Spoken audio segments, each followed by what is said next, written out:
Hola, bienvenidos nuevamente a Tras la Pista Forense. Laura, ¿cómo estás? Bien, muy bien, Marce, buenas tardes. Bienvenidos todos nuestros oyentes. Como todos los jueves de 18 a 19 en Conexión Abierta, te presentamos Tras la Pista Forense, le damos la bienvenida a aquellas personas que nos van a escuchar por primera vez y como siempre un saludo a aquellas personas que nos siguen desde esta temporada o también desde las 7 temporadas que hemos hecho en el pasado. Laura. Exacto. Bueno, para quienes no nos conocen, sepan que Tras la Pista Forense es un espacio de encuentro entre toda la sociedad y las ciencias forenses. Nos gusta contarles cómo cada ciencia, cómo cada técnica hace su aporte a la hora de una investigación criminal. También tratamos temas relacionados con la seguridad y temas judiciales que nos conmueven o nos ocupan a todos como sociedad, no solo a la Argentina, sino al resto de Latinoamérica. Agradecer, como siempre, a Leo, nuestro operador, a Hernán Mosquera, el maestro Hernán Mosquera, que es quien compuso nuestra cortina musical. Como siempre te decimos, si querés escucharla completamente, podés hacerlo en nuestro canal de YouTube, Tras la Pista Forense.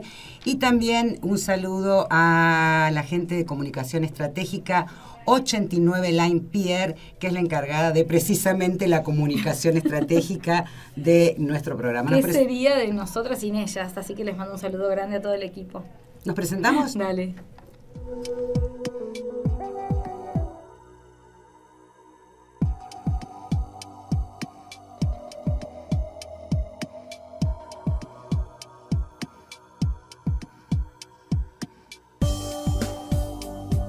Hoy tenemos comunicación con Colombia, desde España, desde Miami, desde Ecuador, desde Perú, desde México, a Chile, de Caracas, Venezuela. Tras la Pista Forense vuelve en su 7ª temporada. Una manera distinta de acercarte al fascinante mundo de las ciencias forenses junto a destacados especialistas de todas las áreas de Argentina y Latinoamérica. Producción y conducción de las licenciadas María Laura Santos y Marcela Jorge Ramírez. Vamos, Tras la Pista Forense.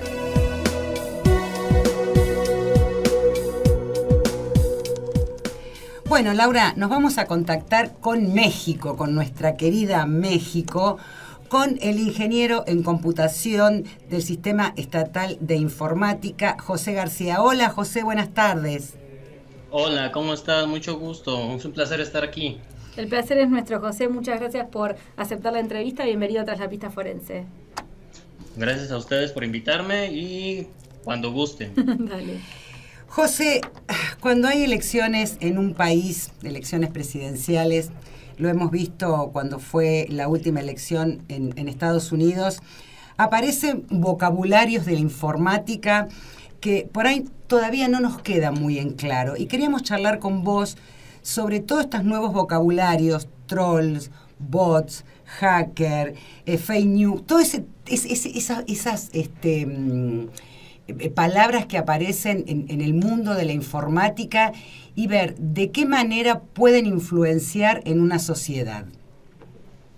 Pues bueno, la verdad es que es un tema súper novedoso, pero muy recurrente últimamente y que ha afectado completamente ya no solamente a la población en general, sino también ha afectado el ambiente político. Como ustedes bien mencionan, estas nuevas palabras nacen a partir de lo que es la palabra tradicional, pero para no irnos a abarcarnos tanto, lo que estamos trabajando ahí es la evolución de lo que era el aspecto de molestar, chantajear, crear chismes a través del ciberespacio. Entonces, básicamente, ¿qué sería, por ejemplo, un troll? Hagamos la diferencia entre lo que es un troll, por ejemplo, o un bot. Pues bueno, un troll, es recurrente la palabra, pues es el personaje mitológico que uno se tiene de las historias de los cuentos de hadas, que se encuentra debajo y que siempre se está molestando y te interrumpe. Bueno, la evolución a esta palabra a través de esta jerga en internet recae a una persona que no tiene una identidad, sino es un anónimo que se dedica a estar sacando temas irrelevantes, molestando, contradiciendo absolutamente todo lo que uno esté publicando. O sea, son quienes intentan marcar una tendencia, ¿o no? Pueden ser ellos o también pueden ser ahora lo que dicen los bots, porque ahora ya no necesariamente son personas, sino son programas o también conocidos como script que se dedican a hacer este tipo de acciones a través del ciberespacio. Entonces, para entender bien, los trolls pueden ser personas y los bots pueden ser personas o programas, o No, los dos pueden ser los dos. Los trolls pueden ser personas y programas. Ajá. Y los bots únicamente son programas diseñados para diferentes fines.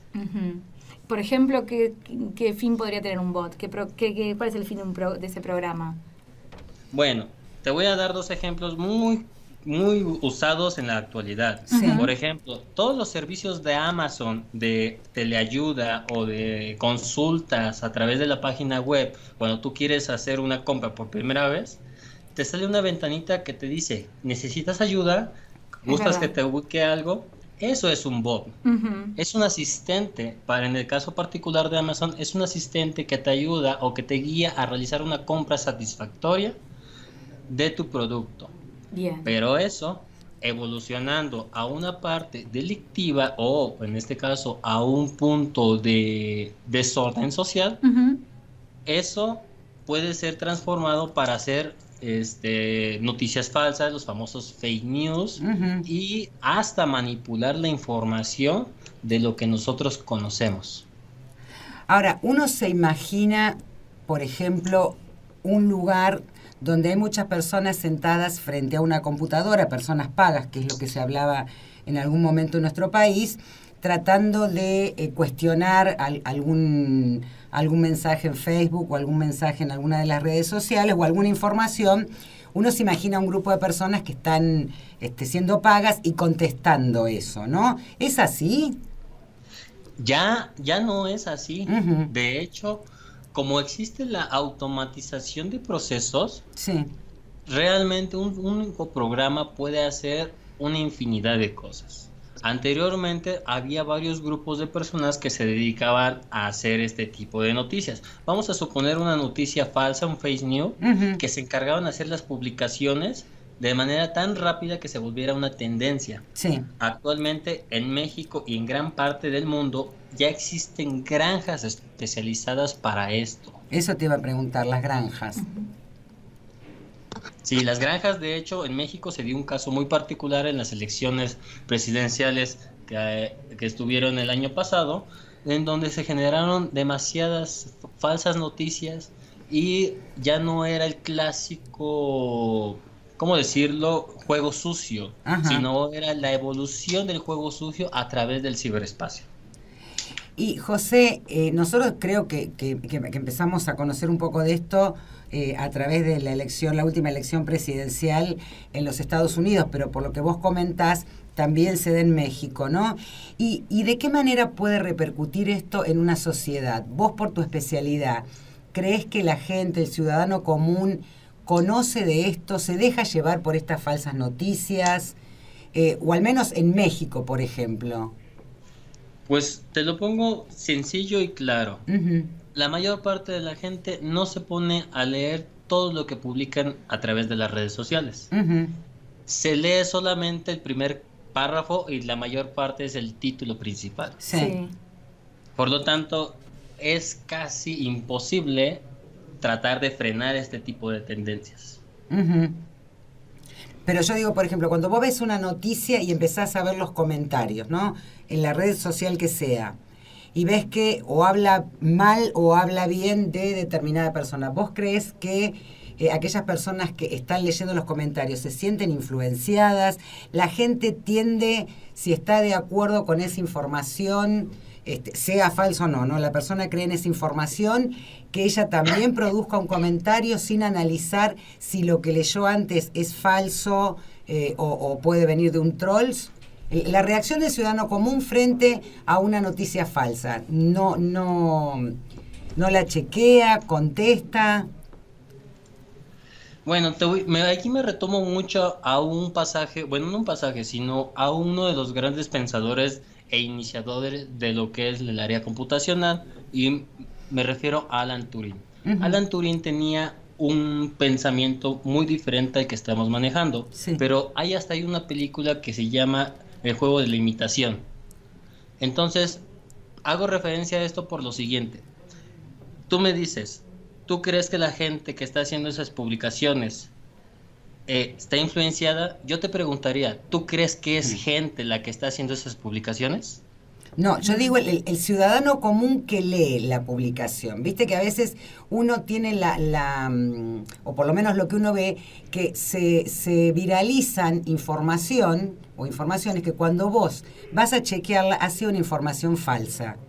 Digo, vos sentís que hay gente que replica una información falsa sin analizarla, tan solo tal vez por los comentarios que figuran abajo que sean de los trolls. No sé si me explico.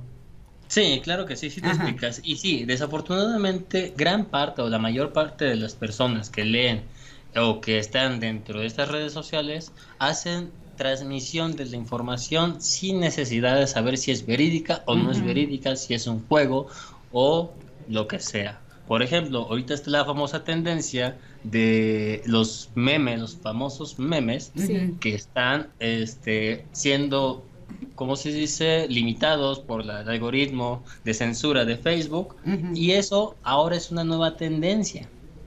Entonces, de hecho, no es una tendencia ofensiva, pero es una tendencia al final de cabo, y la mayor parte de esto se hace a través de las personas que simplemente ven lo más superficial. Claro.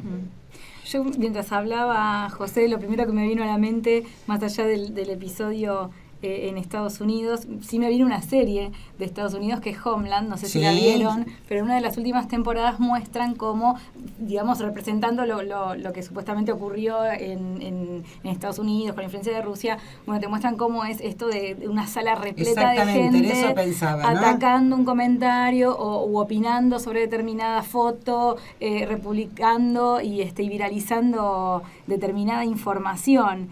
Y yo digo, ¿cómo se puede llegar a investigar esto? O sea, si yo sospecho, por ejemplo, no sé, soy un candidato, por decirlo, un candidato político, y sospecho que alguien está perjudicando mi imagen o alevosamente, yo publico algo y hay 17.000 comentarios en contra.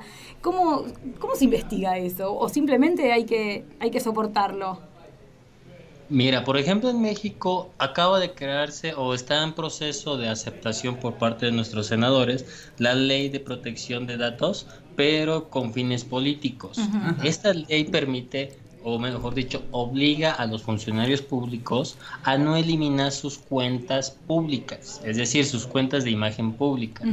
Entonces, ahora con la pregunta que tú dices, ¿tendríamos que aguantarnos? Pues yo diría más que nada tendríamos que saber qué decir ante las redes sociales. Claro. Es inevitable tener una crítica en contra. Claro. Que es casi imposible que alguien no critique un trabajo mal hecho. Claro, por lo que sea y la razón que sea. Claro. Aquí la cuestión es cómo investigar la veracidad de esto, pues simplemente muchas veces bajo las acciones que hacen las personas, los funcionarios públicos, o simplemente creo que es nada más ignorarlos, porque algunos no tienen ni siquiera base o fundamento. Claro, cuando tiene que ver con política, en todo caso también es, como digo, saber qué contestar, o de repente ocuparse de tener una buena propaganda, una propaganda positiva como para contrarrestar, ¿no? Pero bueno, me imagino que debe ser terrible soportar esas oleadas de ideas y de información falsa, porque como dice Marcela, hay gente que quizás lo observa y no lo viraliza, pero otra gente que directamente ni observa dónde puede llegar a venir, o sea, y se suma a eso. Yo quería hacer una pregunta, José, porque me viene a la mente, no puedo dejar de nombrarlo, acá en Argentina hubo una serie de mensajes a favor de nuestro presidente, y uno de los mensajes se hizo muy popular porque era de una persona con nombre claramente extranjero y hablaba de caricias significativas desde Burlingame, en vez de decir que yo saludos cordiales o un abrazo grande, ¿sí? Como que la traducción estaba mal hecha. Eso se trata de esos programas que liberan información de forma programada. ¿Cómo se forma el mensaje? Decís claro, vos. El mensaje automático, como para que llegue tan desvirtuado. Bueno, No sé si estabas al tanto. tendría que ver el caso, pero Sí. doy un caso que conozco. Por ejemplo, Decime. aquí en México, en las campañas presidenciales Ujú. del año pasado, se empezaron a hacer pues la guerra sucia. Ujú. Para no abarcar más ni ser un compañero de partido político, te digo que al final de cabo se hizo tan grande el escándalo que ya no supieron identificar quién era persona y quién no era persona. Claro. No hay forma concreta de decir esta persona existe, se crea y tiene una identificación. ¿Por qué? Porque los programas son tan avanzados que han llegado a tal grado que muchas veces son imperceptibles a menos que sepas quién está detrás de la máquina. Ujú. Y la última pregunta, porque sabemos que estás ocupado, José. ¿Hay alguna manera de determinar quién está detrás de la máquina? Y con esto me refiero a algún país extranjero, porque en el caso de Estados Unidos siempre se dijo que la granja estaba en Rusia. ¿Es posible determinar de dónde salen estos mensajes? Si es de algún Pero por más que país. se sepa quién, pero sí. Claro, de dónde vienen, ¿no? Pues mira, podemos encontrar un origen de dónde se escribió, Ajá. pero así que a concreto existen tantas maneras de evadir o crear falsas identidades a través del ciberespacio Claro. que se complica. Para eso se necesitan expertos con tecnología muy avanzada que Ujú. permitan hacer el rastreo, ahora sí, minuciosamente para hacer la identificación. No es imposible, pero sí es difícil. Claro. Ujú. Actualmente muchos de nuestros personales de seguridad, de ciberseguridad, de policía cibernética, no están a la altura suficiente como para llegar a ese grado. Ujú. Pero para eso, en este caso, por ejemplo, Estados Unidos, que es el top acerca de lo que es el ciberespacio y la ciberseguridad, ellos tienen tecnología y también tienen expertos en análisis de datos, así como en telecomunicaciones, radiocomunicaciones Ujú. y etcétera.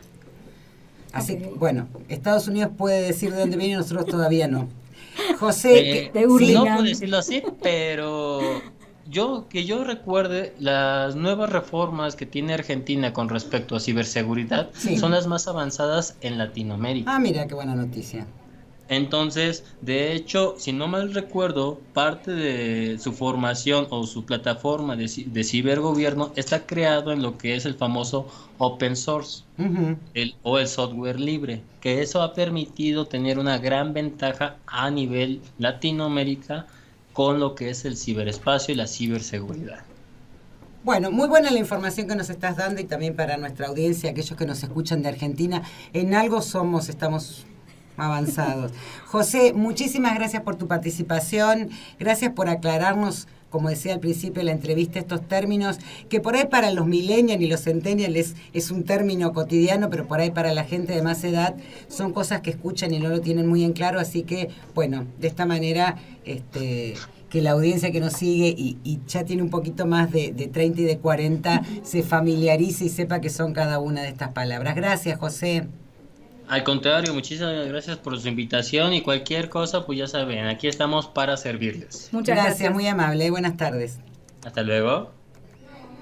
Bueno, estábamos hablando con José García, ingeniero en computación de México, explicando, clarísimo te digo, Bots ¿viste? y trolls. Esto que decíamos, si son iguales, si eran personas, si eran robots, si eran programas, si era esa sala llena de gente en computadoras, como Sí. lo habíamos visto en Homeland, y es una cosa que me parece que cada vez va a ir más con la... Se va a ir perfeccionando. Exactamente. Y va a ser cada vez más difícil saber que sí y que no. Me parece que ahora, al menos para los que somos así lectores de redes sociales, quizás confiar más en ir a una fuente segura y después que los comentarios, bueno... Claro, lo que pasa es que vos a dejarlos veces un poco- ves una información, ¿no? Sí. Yo tengo que a veces veo los comentarios respecto a temas que tengan que ver con la actualidad, sobre Sí. todo política y económica. Ujú. Y el grado de agresividad Sí. que hay en los comentarios, de un lado, del otro, no sé si son troll o no son troll, pero el grado de agresividad, y de pronto vos por ahí ves la información, Ujú. sobre todo en las redes sociales, y es una información falsa, una Sí, información sí, sí, que sí. no es correcta. Sí. Entonces, bueno, o cuando A ver, yo creo que cuando es una fake news, creo que el que la hace sabe dónde, no, se hace analizando dónde pincha, qué arista está tocando, qué punto sensible, como decimos, de la actualidad o de esa sociedad está tocando. Acá nosotros en Argentina, supongo que en el resto de Latinoamérica también, estamos llenos de fake news. Exactamente. Y que se hace, digamos, con fotos, se redacta todo, y después, por ejemplo, WhatsApp o Facebook. Yo lo que más uso, la verdad, es WhatsApp. Y claro, y ves esa noticia redactada con foto, con todo explicada, y después si la lees y te detenés 2 segundos y decir, bueno, pero esto dónde viene, o esto no es así, o lo buscás y corroborás que es una noticia falsa, sí, te puedes detener tiempo, pero siempre es como que la noticia tiene información que es reactiva para el que la lee. Entonces es más, como decimos, para el insulto, para la violencia, y multiplicarlo quizás sin pensarlo 2 veces. Pero, perdón, te estoy interrumpiendo. No, digo que igualmente hay algunos medios de comunicación, sobre todo online, que tratan de cuando tienen una noticia falsa, explicar que es falsa y por qué. Uh-huh. Y generalmente cuando vos producís una información falsa, la fotografía que tomás ha sido fotografía real de algún hecho, y entonces, bueno, hay periodistas o gente que está trabajando en esto en los medios, sí, que te detecta de cuándo fue esa foto y entonces te explican que es una información falsa. Sí.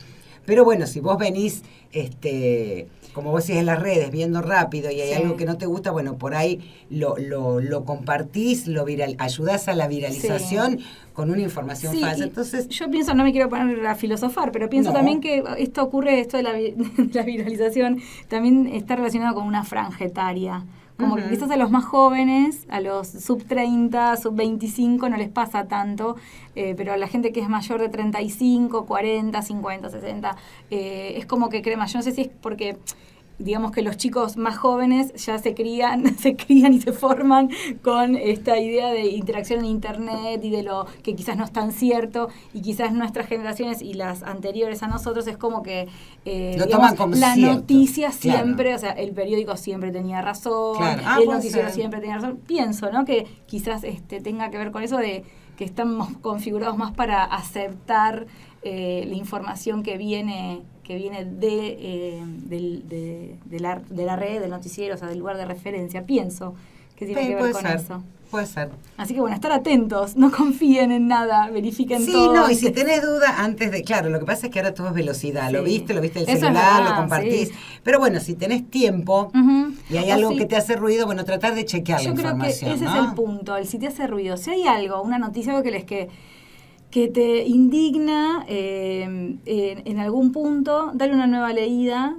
Por supuesto hay noticias que sí son indignantes, no digo que no. Sí. Pero si hay algo que cuando te provoca o que no te cierra. No termina de cerrarte qué es lo que te quiere decir o por qué te lo quiere decir, hay que seguir investigando. Chequearla. Dale. Vamos a escuchar un poco de música, ¿querés? Dale.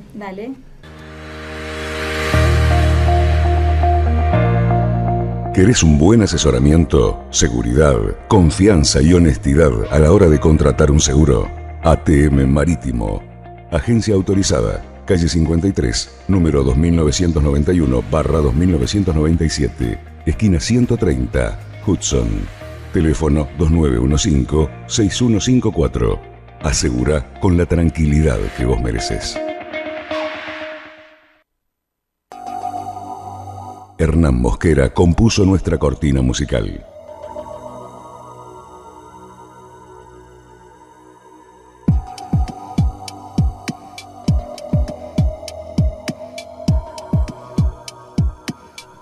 Seguimos con Tras la Pista Forense, ya estamos en el aire otra vez de Conexión Abierta.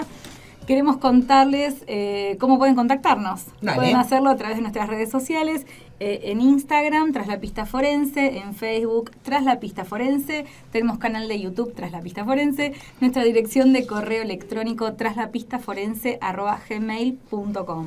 ¿Me olvidé de algo? No. Muy bien. Como siempre te decimos, si llegaste tarde y querés escuchar el programa completo, mañana podés hacerlo en la página de la radio, conexionabierta.com.ar, en la parte de descargas, podés descargar el programa, y si no, el día jueves, como decía Laura recién, en nuestro canal de YouTube, Tras la Pista Forense. En el canal vas a encontrar todos los programas de esta temporada. Exacto. Bueno, vamos a seguir con nuestro próximo tema. Vamos a hablar del síndrome de Estocolmo.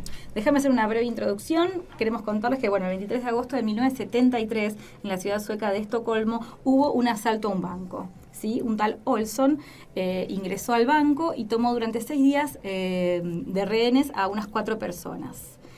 Al finalizar el episodio, nadie salió herido, todos salieron sanos y salvos. Cuando se hizo el juicio contra Olsson, ninguno de los rehenes quería testificar en contra de esta persona. Y una joven, que había también sido parte del grupo de rehenes, declaraba a favor de él, ¿no? A partir de ahí, un psicólogo toma el nombre de la ciudad para hablar de síndrome de Estocolmo. Pero bueno, para saber si es así, si existe. Tantas veces es. que uno nombra el síndrome de Estocolmo y mirá, es bueno saber de dónde viene, ¿no? ¿Qué año habíamos dicho? Del 73. Igual, un año y medio después, más o menos, ocurre el secuestro de, creo que es Patty Hearst. Sí, Patty Hearst. Que, digamos, ahí es como donde se termina de... sí, en ese caso se fue mucho más notorio que el caso de Estocolmo. Sí, fue muy conocido. Súper mediático porque ella fue secuestrada. Sí, venía de una buena familia. Familia multimillonaria de Estados Unidos. Y bueno, la familia hace todo para que, digamos, ella sea devuelta, cumple con los pedidos de los secuestradores y finalmente aparecen grabaciones de ella diciendo que se había transformado para participar en la causa de los secuestradores. En fin, fue un caso muy súper resonante. Uh-huh. Pero bueno, para saber qué es el síndrome de Estocolmo, le damos la bienvenida a la licenciada en psicología Antonella del Turco. ¿Cómo estás, Antonella? Bienvenida. Hola, ¿cómo les va? Muchas gracias por la invitación nuevamente. Gracias a vos por participar. Bueno, contanos, Antonella, ¿qué es el síndrome de Estocolmo? ¿Qué es? A ver, el síndrome de Estocolmo es una reacción psicológica en la cual la víctima de un secuestro y esto me parece importante recalcarlo, de un secuestro o de una retención en contra de su voluntad, desarrolla una relación de complicidad y un fuerte vínculo afectivo con su captor, por diferentes motivos, ¿no? Ese sería como la definición general. Exactamente, de lo que sería el síndrome de Estocolmo.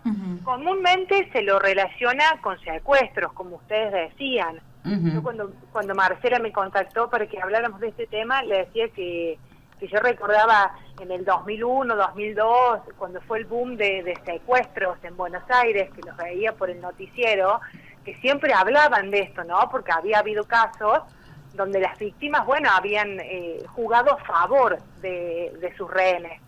Pero no solamente tenemos que vincular este síndrome a secuestros, sino a quizás situaciones de violencia doméstica, abusos de menores, donde hay un estrecho vínculo con el abusador, con quien los violenta y demás. Entonces esto me parece importante aclararlo, porque si no queda como que es una consecuencia de un secuestro únicamente, y sin embargo no, es un síndrome que aparece en distintas situaciones, sí. donde hay un abuso de poder.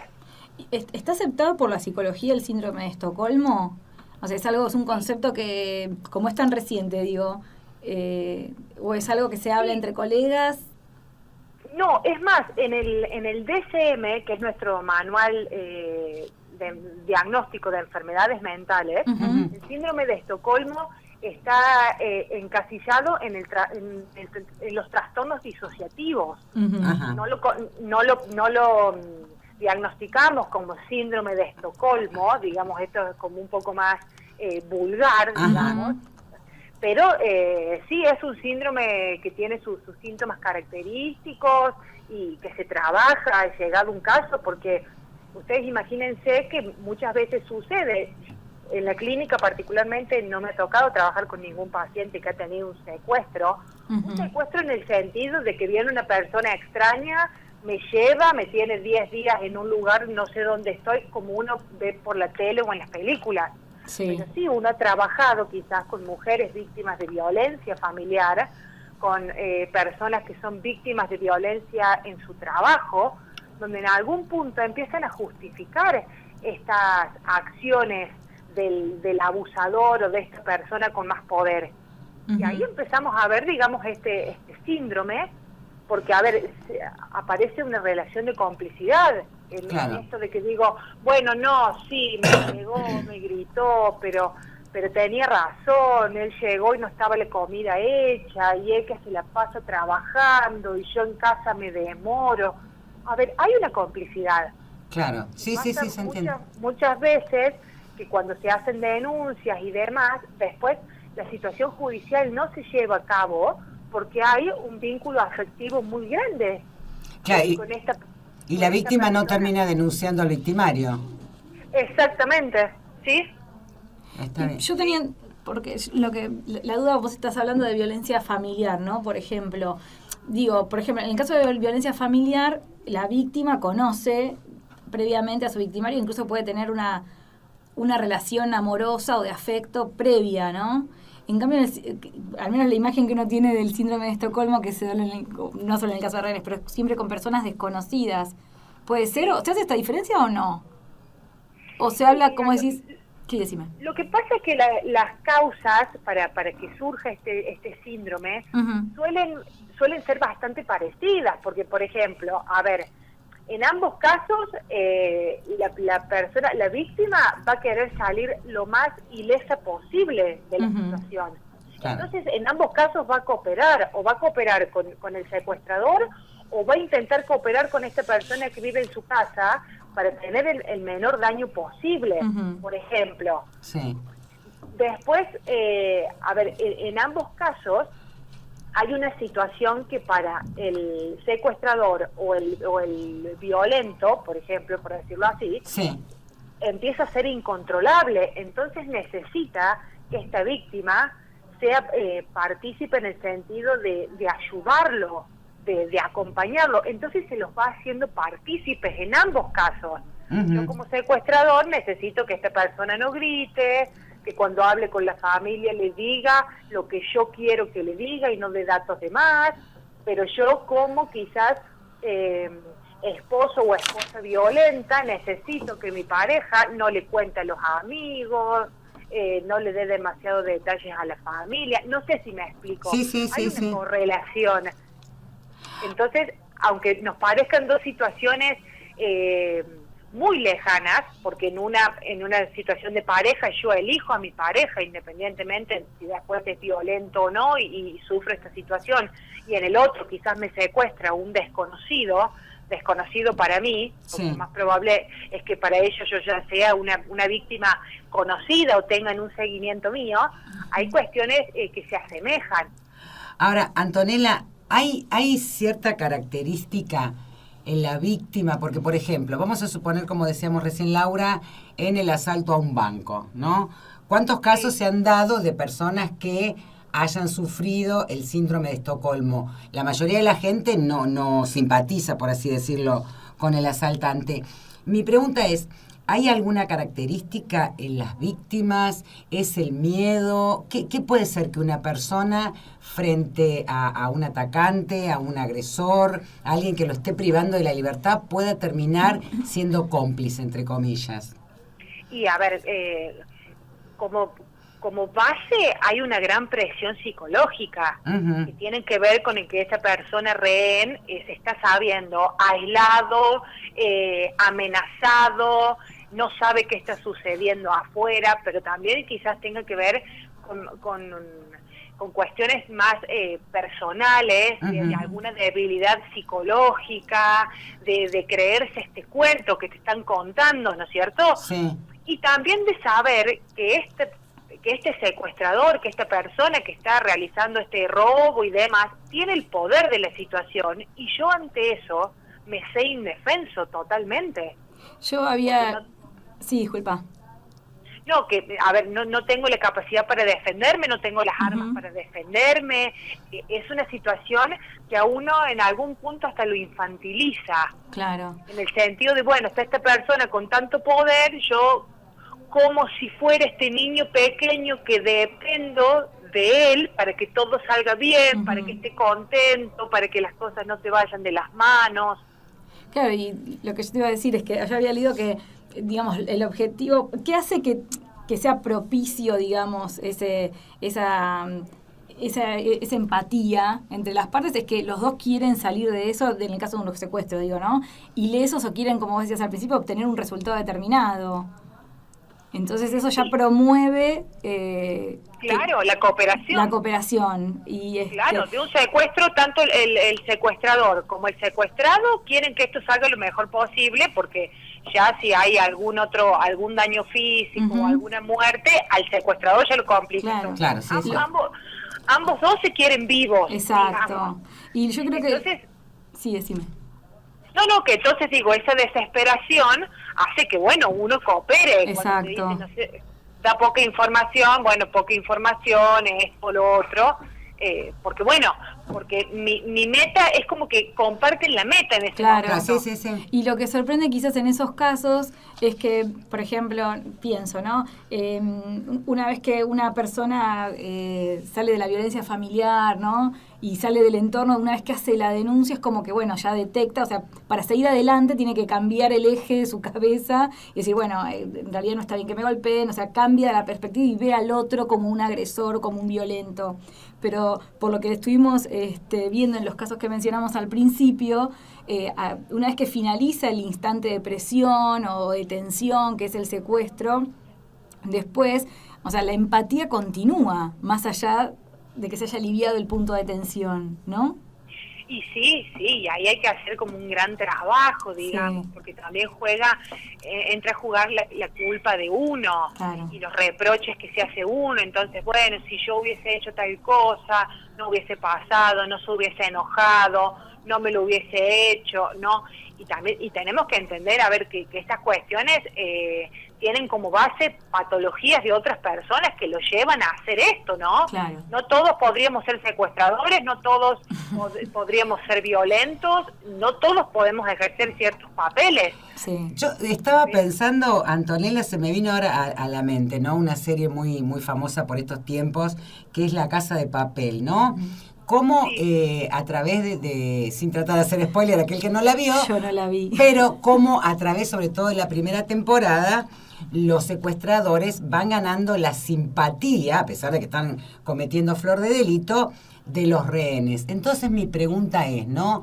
Tal vez en ese tipo de relación, que no sé si el secuestro puede durar un día, 2, 3, como hablábamos del caso de Estocolmo, que el secuestrador mande un mensaje a los rehenes, tal vez en contra del sistema o algo que haga que el rehén, estoy pensando en la serie, ¿no? Sí. Que haga que el rehén empiece a verlo como amistoso, por así decirlo, en contra de un sistema, por ejemplo. Sí, a ver, van a buscar simpatizar, como sucede en la serie, ¿no? Uh-huh. Esto de ganar populismo, de tener a favor a la gente, si bien está hecho de una manera muy burda, sí. Pero bueno, esto de felicitar, de adular, de sacar temas de conversación, de buscar los puntos débiles. Y uno en una situación tal, claro, imagínate que cualquier cosa que podrían llegar a preguntarte o pedirte, uno accedería a hacerlo. Uh-huh. Entonces ya empieza como hasta un trato hasta amistoso, hasta cordial por parte de ellos. Claro. Y esto hace que, bueno, que vos sientas que estás en una situación complicada, que te están privando de la libertad, pero bueno, no te están haciendo daño. Claro. No te están tratando mal, te están dando de comer, te están cuidando en algún punto hasta que toda esta situación salga a flote, como quizás se ve en la serie. Y eso hace que vayan ganando simpatizantes y que después uno entre como a pensar, a racionalizar, bueno, sí, tienen razón, porque la verdad que el sistema capitalista, que el sistema, o que esta situación, o que otra situación, entonces se empieza a racionalizar y se dejan de lado un montón de otras cuestiones, de peligro de tu integridad, de abuso. Sí, claro.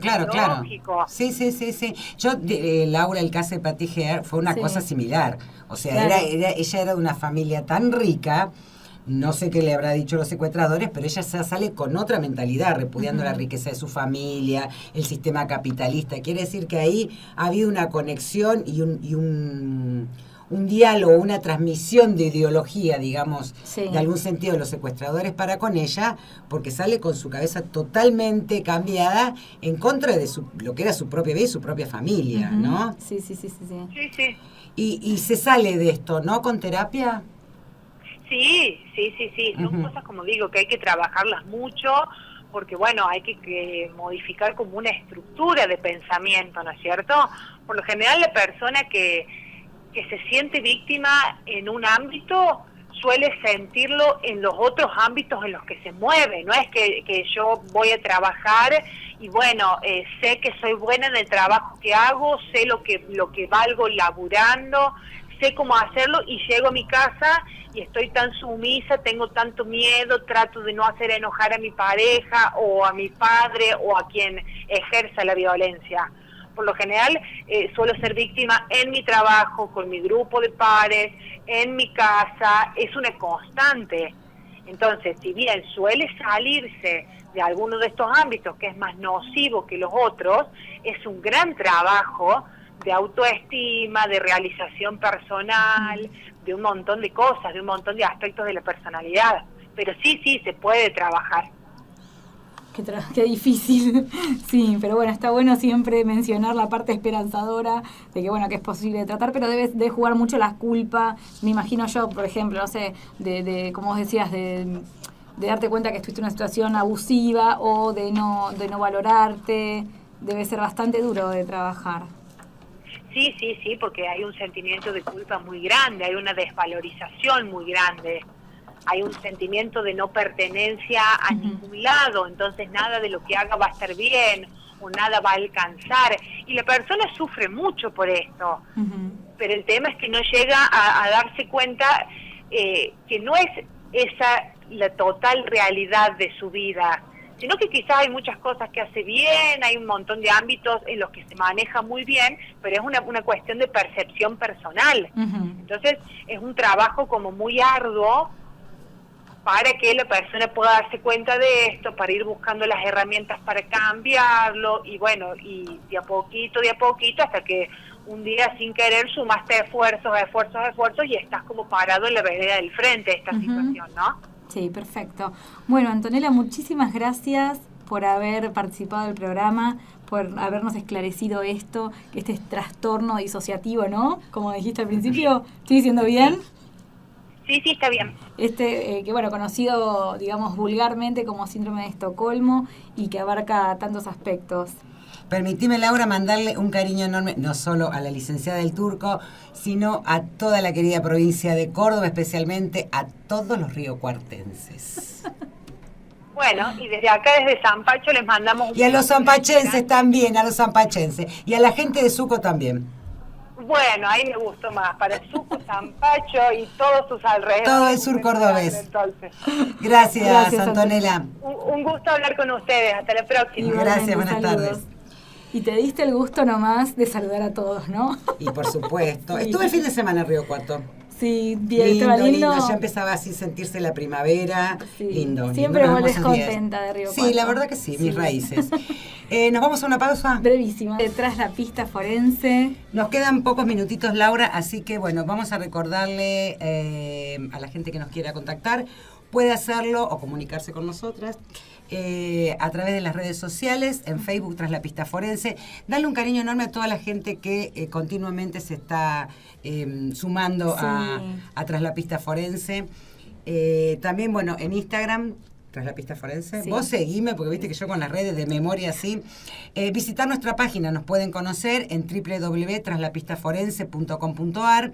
Y si quieren sugerirnos algún tema, nosotros siempre decimos con Laura que muchos de los temas que hemos tratado en nuestras 7 temporadas, muchos temas han sido sugeridos por ustedes, o que son especialistas o estudiantes de alguna carrera relacionada a las ciencias forenses y quieren saber determinado tema. Y varias veces, bueno, hemos hecho caso al pedido y hemos tratado temas pedidos por ustedes. Así que nos pueden escribir traslapistaforense@gmail.com y nos dicen el tema que quieren que tratemos. Exacto. Si escuchaste el programa empezado o si querés escucharlo después tranquilo, cuando vos quieras, a partir de mañana podés ingresar a conexionabierta.com.ar y en el sector de descargas buscás el programa y te lo descargas y lo escuchás cuando vos querés. Y si no, el sábado en nuestro canal de YouTube, Tras la Pista Forense, también tenés el programa completo, y el de y los anteriores de este año. Muy bien. Muy bien. Bueno, nada, nos despedimos. Tenemos que decir algo, tengo la sensación de que algo nos olvidamos, pero bueno, será hasta el jueves que viene. Sí. Nos dejamos ahora con Cris Mijal y el Rayo de Urano y agradecemos a los profesionales que nos acompañaron en el programa de hoy y a todos ustedes que nos están escuchando. Nos reencontramos el próximo jueves de 18 a 19 tras la pista forense aquí en Conexión Abierta. Gracias.